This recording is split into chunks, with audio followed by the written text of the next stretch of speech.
What's up, people? It's your boy Gaming27 back again with another video, and I just want to talk about this Microsoft situation, the Xbox brand.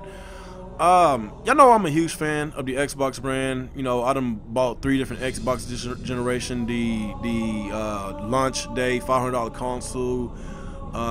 You know, of course, I traded it in for Xbox One S, and of course, I traded Xbox One S in for the Xbox One X. And I'm enjoying the Xbox One X because I got plenty of games, you know, third-party games to play right now.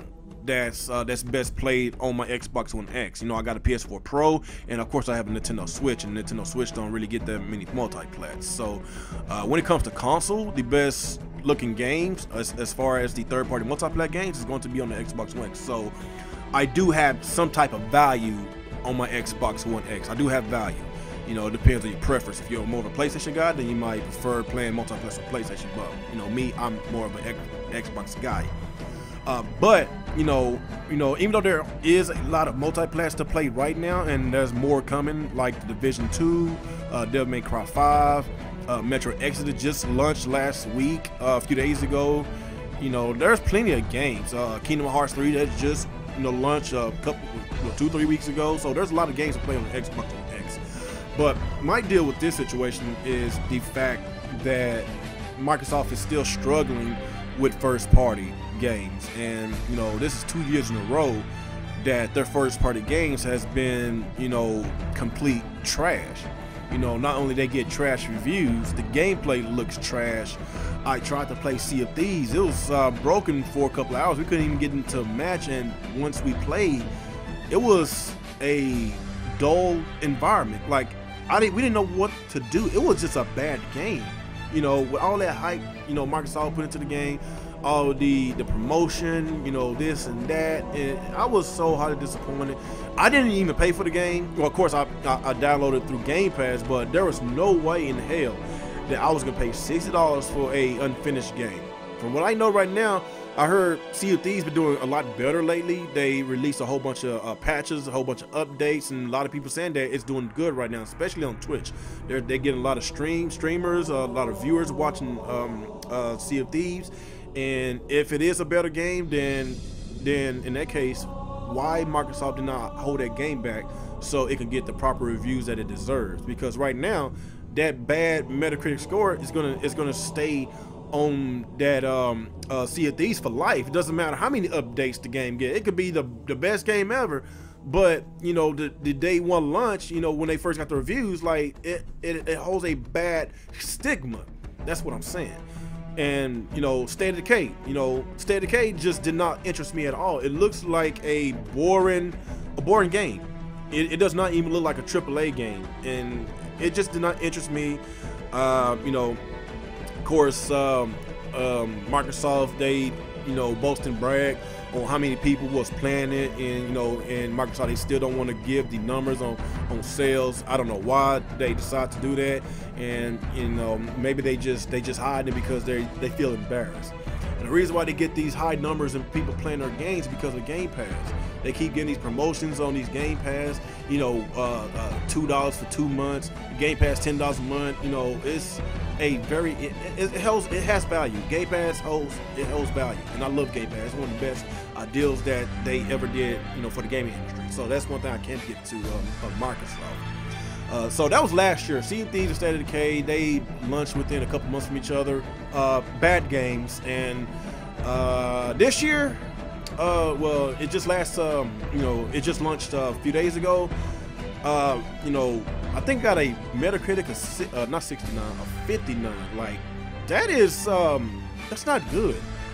That is bad. And I'm just wondering and telling myself, Microsoft is a multi-billion-dollar company, you know, the richest company out of all 3, you know, out of the big 3. They have more money.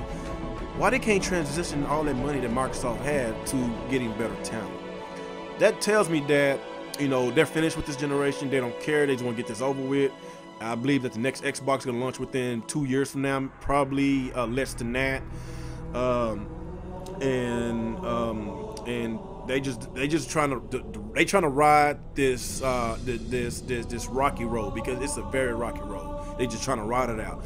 And you know, and of course we already know about of all the studios that Microsoft purchased, and they was boasting and bragging about that at E3, and it was a lot of studios, and I was happy about that, you know. But the deal with that is, with these studios, are they gonna make good games? That's one thing that I want to know. I was very surprised that they acquired Ninja Theory, and Ninja Theory, they make good games, and I'm glad that they acquired Playground Games, the makers of Forza Horizon.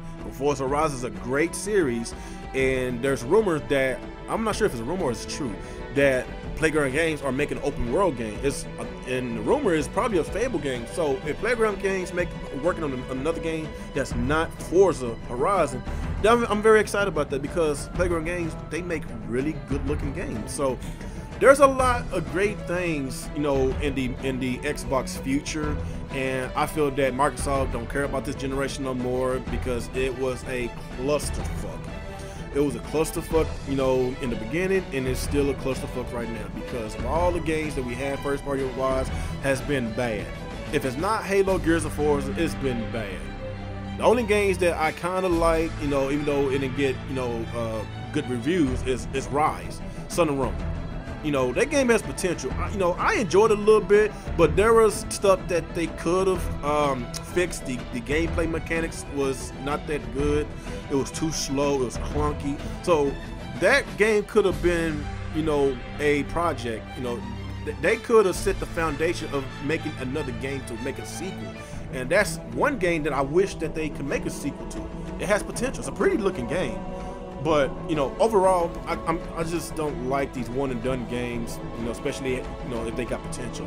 Sunset Overdrive, that was a good game. I enjoyed the game. It scored really good on the Metacritic, but, you know, a lot of Xbox guys didn't show up to buy it. But, you know, it is what it is, and I just feel that, you know, overall Microsoft is really, they taking all their eggs and they just putting on the Xbox Scarlet, Xbox 2, whatever you want to call the next Xbox name. I feel in my bones that the next Xbox console is going to be a monster. It's going to be a beast. Will it outsell PlayStation, Nintendo? I don't know. But with all the studios that Microsoft acquired, I really have faith that they will compete a lot more this generation and last generation with the 360. I think that they will compete more than ever when it comes to the next Xbox. So I do have confidence. I do have faith in Microsoft, you know, going in the future. But right now, their games are trash. It is. I'm sorry. I am excited that Gears 4, I'm sorry, not Gears 4, Gears 5 is coming out this year. Huge fan of the Gears series. That new Ori game was a Will of the Wisp. I love the original Ori game, and it was great. So these two games will be coming out this year. So I'm somewhat excited about these games, and of course, let's not forget Battletoads. So I'm excited about these three games, and hopefully these games will come out this year and they won't disappoint me, because Microsoft right now, they can really use some W's, because they took a lot of L's mostly throughout this whole entire generation. So y'all give me y'all thoughts and y'all opinions on how y'all feel about Microsoft going forward. Do y'all think when it comes to the Xbox Scarlet, the next generation Xbox console, will it be a beast? When I say beast, I'm not talking about the console going to be very powerful. I'm talking about the games. I'm talking about first party games. We know that they're going to get third party games. We know Microsoft is having better relationships with Japanese, so we getting Japanese games. I'm still surprised that we got Kingdom Hearts. So that's a good note right there. But I'm talking about first party games in general. What do y'all guys think? Do y'all think the first party games, the quality of it is going to go up tremendously, a lot better than this generation? Y'all just give me your thoughts and your opinions about this. Like, comment, subscribe to my channel. And once again, it's your boy Game 27. You have a good day. Peace out.